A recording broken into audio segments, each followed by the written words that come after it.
Some messages should never be answered. Tonight's story is about a man who received a reply from someone who was never supposed to text back. A stormy night, a forgotten number, and one message that should have stayed unread forever. So turn off the lights, put your headphones on, and step into the darkness with stories uncovered. This is The Last Scene. Rain had been pouring since the afternoon. For most people, unseasonal rain felt comforting, peaceful even. But for Ethan Carter, storms brought something else entirely. Every time dark clouds swallowed the sky and cold rain struck the earth, an unbearable weight tightened around his chest. 6 years had passed since the accident. People always said time healed everything. They were wrong. Some wounds didn't heal, some wounds waited, and tonight the rain had brought them back. 6 years earlier, on a stormy October night outside Asheville, North Carolina, Ethan and Lily Harper were driving home from a friend's wedding reception. The roads were almost invisible beneath the downpour. Wind howled across the highway while the windshield wipers scraped furiously against the glass. Still not enough. Ethan could barely see ahead. Then suddenly, headlights. A massive truck came swerving around the bend, sliding wildly across the rain-soaked road. Jesus! Ethan jerked the wheel hard. The tires lost grip instantly. The car spun, once, twice. Then everything became screaming metal and shattered glass. The vehicle smashed through the roadside barrier and plunged directly into a flooded marsh below. Black water exploded through the windows. Ice cold. Bottomless. Ethan remembered Lily screaming his name. Then darkness. When he woke up 3 days later in a hospital bed, Lily was gone.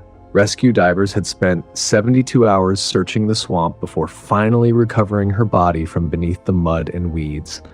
The water had destroyed almost everything. Ethan never forgot the look on the officer's face when they told him they'd found her, or the silence afterward. After that night, Ethan stopped being the same person. He abandoned his architecture career in Seattle, left behind everyone he knew, and disappeared into the forests near Rainier, Oregon.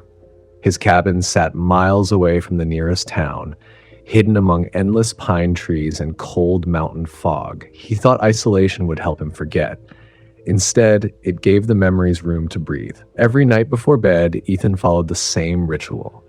He opened WhatsApp, he clicked Lily's old number, and he sent her a message. Sometimes he talked about his day, sometimes about the weather. Sometimes he apologized for things that weren't even his fault anymore. He knew the number had probably been dead for years, disconnected, erased. But still, he typed, and every night, after pressing send, the same lonely symbol appeared beneath his message. One gray checkmark, undelivered, unread, dead. Then Ethan would stare at Lily's profile picture for hours. In the photo, she stood on a beach wearing a pale blue dress, laughing directly into the camera while wind blew through her dark hair. Her eyes looked alive, warm, full of light. It was the only version of her Ethan still had left. That night, around 11 p.m., Ethan stepped onto the cabin balcony with his phone in hand. Rain hammered the rooftop so violently it sounded like fists pounding overhead. Wind screamed through the surrounding trees, creating long, hollow whistles in the darkness. Lightning flashed somewhere deep in the mountains. Ethan unlocked his phone and opened Lily's chat. For a moment, he just stared at the empty screen. Then he began typing. Lily, it's raining again tonight, exactly like that night. I still replay everything in my head over and over. If I hadn't taken that road, maybe you'd still be here beside me. I'm sorry, God, I'm so sorry. His thumb hovered over the send button. Click, click. The message sent. Ethan waited for the usual single gray check mark, but instead, the screen flickered. A second check mark appeared. Delivered. Ethan stopped breathing. No? His pulse slammed violently inside his chest. No, that's impossible. He rubbed his eyes and looked again. 2 check marks. Delivered. For 6 years, every message had remained undelivered. So why now? A horrible thought entered his mind. Maybe the number had been reassigned. Maybe some stranger owned Lily's phone now. Maybe tomorrow her profile picture would disappear forever. Ethan's stomach twisted violently. Then something appeared beneath Lily's name at the top of the screen. Typing. Ethan froze. The tiny green letters blinked once, disappeared, returned again. Typing. A cold shiver crawled slowly down his spine. His hands began trembling uncontrollably. 6 years of silence. And now, someone was typing back. Ting. A notification appeared. Not a text message. A voice message. 13 seconds long. The cabin suddenly felt deathly quiet. No wind, no thunder, only the ticking wall clock beside the kitchen. Ethan stared at the audio file. His thumb hovered over the play button. Then he pressed it. Static. Wet static, like sound trapped underwater. Then came heavy rain crashing against metal. Windshield wipers scraping across glass, a woman screaming, the violent crunch of twisting steel, and finally, water. Deep water swallowing something whole.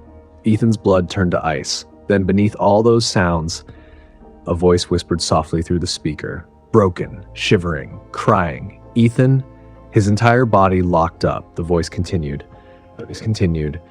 Why didn't you save me? It's so cold here. I've been waiting for you in the water for 6 years.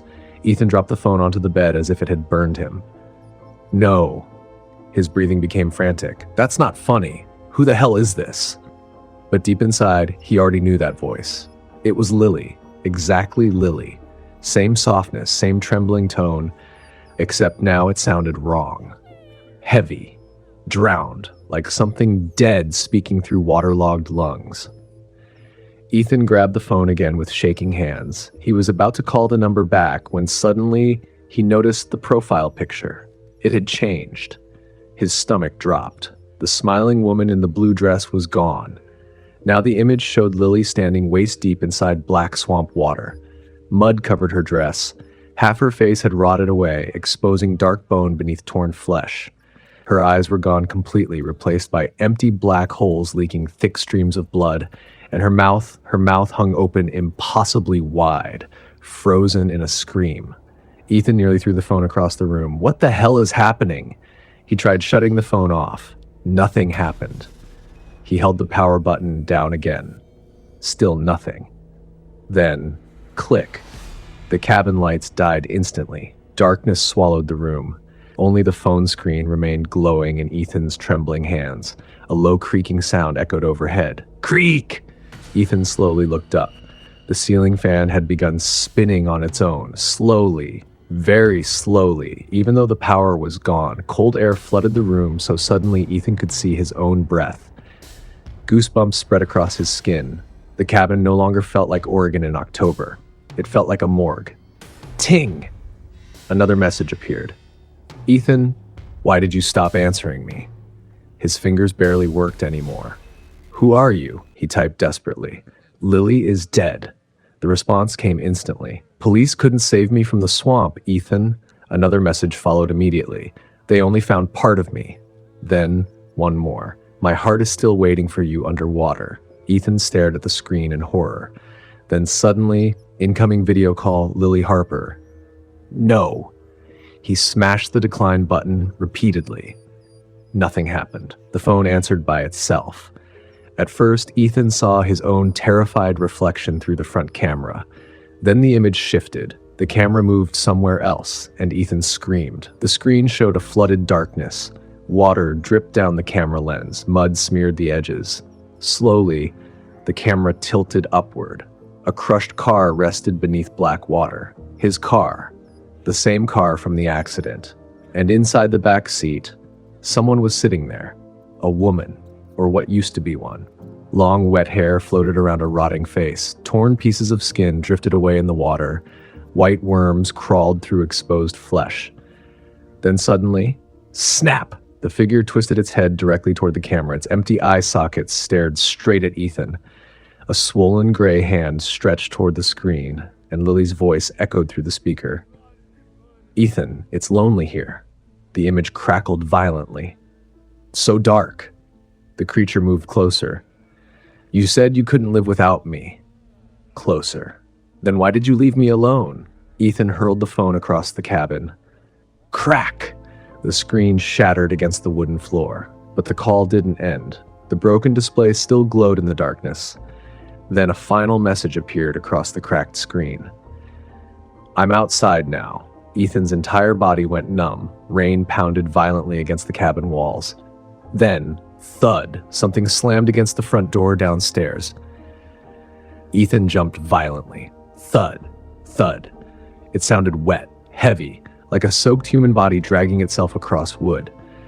Then came knocking, slow, deliberate, knock, knock, knock. Ethan couldn't breathe anymore. Suddenly, the balcony door behind him began rattling violently. Even though it was locked, the handle twisted slowly on its own. Creak! The door opened.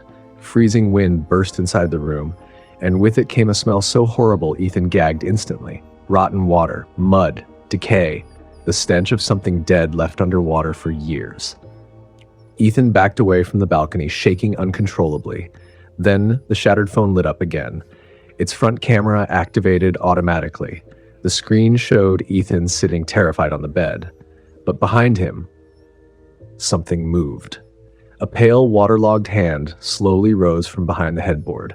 Mud dripped from swollen gray skin. Long black fingernails scraped softly against the wood. Ethan's heart nearly stopped, very slowly. He turned around, and beside his ear, a cold whisper breathed through the darkness. You never let me go, Ethan. A wet hand touched his shoulder. So now, the whisper cracked into something inhuman. We stay together forever. Ethan tried to scream, but no sound came out. The next morning, the storm was gone. Weak sunlight filtered through the Oregon pines as Ethan's landlord approached the cabin. He noticed the front door standing slightly open and the untouched milk bottle still sitting outside. Something felt wrong immediately. When he stepped inside, the air felt unnaturally cold, like winter trapped inside the room. Ethan's shattered phone lay in the middle of the floor. The bed sheets were soaked. Mud and swamp water covered the cabin walls and wooden boards, as though something had crawled directly out of a lake. But Ethan Carter was gone. Every belonging remained untouched. His wallet, his clothes, his keys, everything except Ethan. The landlord nervously picked up the broken phone. WhatsApp was still open. At the bottom of the chat sat one final message sent at 4:13 a.m.